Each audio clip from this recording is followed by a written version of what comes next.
ADC ভোটের আগে জোটে মহাবিস্ফোরণ। ফটিক রায় মঞ্চে শরিকদের বিরুদ্ধে সরাসরি যুদ্ধ ঘোষণা। তিপ্রা মথাকে নিশানায় মুখ্যমন্ত্রী মানিক সাহা। শাসক জোটে ফাটল, ত্রিপুরার রাজনীতিতে তীব্র অস্থিরতা। এডিসি নির্বাচনের মুখে ত্রিপুরার রাজনীতিতে তুমুল বিস্ফোরণ। শাসক জোটের ভিতরের সংঘাত এবার প্রকাশ্য রণক্ষেত্র। ঊনকোটি জেলার ফটিক রায় জনজাতি মোর্চার সভা থেকে জোট শরিক তিপ্রা মথাকে সরাসরি নিশানা করলেন মুখ্যমন্ত্রী ডাক্তার মানিক সাহা।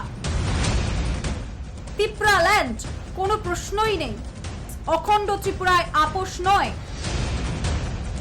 মুখ্যমন্ত্রী স্পষ্ট ভাষায় ঘোষণা করেন পৃথক তিপ্রা ল্যান্ড না গ্রেটার তিপ্রা ল্যান্ডের স্বপ্ন দেখিয়ে মানুষকে বিভ্রান্ত করা হচ্ছে।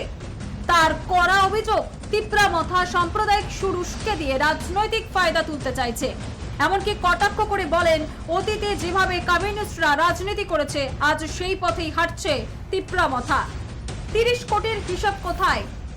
এডিসি শাসনে চরম ব্যর্থতা, এডিসি পরিচালনায় দুর্নীতি ও ব্যর্থতার বিস্ফোরক অভিযোগ তোলেন মুখ্যমন্ত্রী। হাসপাতাল তৈরির জন্য 30 কোটি টাকা দেওয়া হলেও তার হিসেব নেই বলে দাবি তার। এই বিভ্রান্ত করার যে এই রাজনৈতিক দল, আজকে আপনারা ভাবুন, আমাদের সরকার আমরা স্টেট গভর্নমেন্ট আমরা চালাচ্ছি, সেই স্টেট গভর্নমেন্টের কজন মন্ত্রী বিদেশে গেছে, আজকে এডিসি চালাচ্ছে, একের পরে বিদেশে যাচ্ছে। কোথায় পয়সা পায়? কোথা থেকে পয়সা আছে? আমাদের ক্ষমতা নেই বিদেশে যাওয়ার। লুট চলছে এখন চারদিকে। যদি জিজ্ঞেস করি কোথা থেকে, বলে আমার নিজের পয়সা দিয়ে দেয়। আগে তো দেখিনি নিজের পয়সা দিয়ে যেতে। এবং যাদেরকে পাঠানো হচ্ছে তারাই বসে বসে এই যে ফ্ল্যাগ ফলানোর কাজ, এইগুলো কাজ করে মানুষকে ধমকানো চমকানো।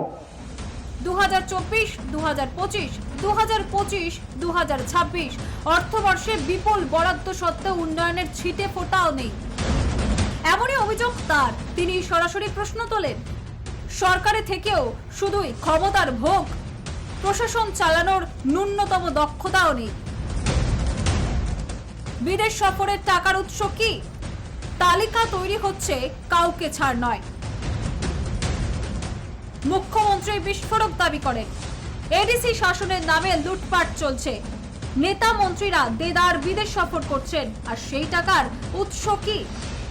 বিজেপি কর্মীদের উপর হামলা, পতাকা ভাঙচুর, অগ্নি সংযোগের ঘটনাতেও সরাসরি অভিযোগ তোলেন তিনি।